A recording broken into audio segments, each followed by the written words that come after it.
আসসালামু আলাইকুম। আজ আমরা একটা গুরুত্বপূর্ণ টপিক নিয়ে আলোচনা করব। যেটা আমাদের অনেক সময় লাগে, বাট আমরা খুব সহজেই ১ মিনিটের ভিতরেই কিন্তু অ্যান্সার করতে পারি দেখার সাথে সাথেই। সেটা টপিকটা হচ্ছে কি? ঘোষ, অঘোষ এবং অল্পপ্রাণ ও মহাপ্রাণ। এটা হচ্ছে আমাদের মূলত আজকের টপিক। আমরা জানি বর্গীয় ব হচ্ছে ক থেকে ম পর্যন্ত ২৫টা এবং আমাদের বর্গের প্রথমে থাকে ক, চ, ট, ত, প এবং এভাবে আমরা ৫টা শ্রেণীতে ভাগ করতে পারি। এটাকে প্রথম, দ্বিতীয়, তৃতীয়, চতুর্থ এবং পঞ্চম। এখন আমরা স্বাভাবিক মনে রাখার সুবিধার্থে এভাবে মনে রাখতে পারি যে আমাদের প্রথম এবং দ্বিতীয় শ্রেণী আমাদের দেশে যে চাকরি আছে তার ভিতরে কি এরা স্বাভাবিক এখানে ঘুষের লেনদেন কম হয় বা হয় না বললেই চলে। সো আমরা এভাবে মনে রাখতে পারি এখানে যেহেতু ঘুষের লেনদেন হয় না তার মানে এরা হচ্ছে অঘোষ।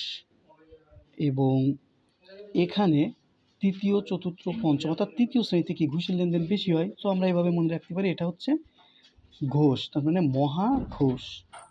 এরা হচ্ছে ঘোষ, এটা হচ্ছে কি ঘোষ, তার মানে এটা অঘোষ আর এটা হচ্ছে ঘোষ, অর্থাৎ বর্গের প্রথম এবং দ্বিতীয় অঘোষ, তৃতীয়, চতুর্থ, পঞ্চম ঘোষ।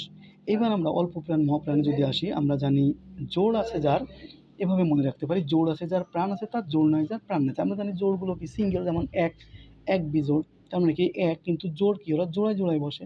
সো জোড় আছে যার, প্রাণ আছে তার, জোড় নাই যার, প্রাণ নাই তার। তার মানে আমাদের বর্গের দ্বিতীয় এবং চতুর্থ, অর্থাৎ আমরা এভাবে মনে রাখতে পারি বর্গের দ্বিতীয় ও চতুর্থতে যারা আছে সকলেই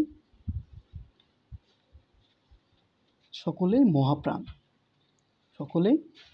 আর বাকি থাকে কি?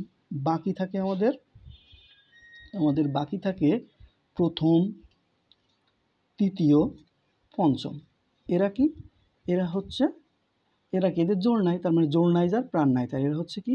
অল্প প্রাণ। এভাবে কিন্তু আমরা খুব সহজেই এগুলা সলিউশন করতে পারি এবং দেখা মাত্র অ্যান্সার করতে পারি।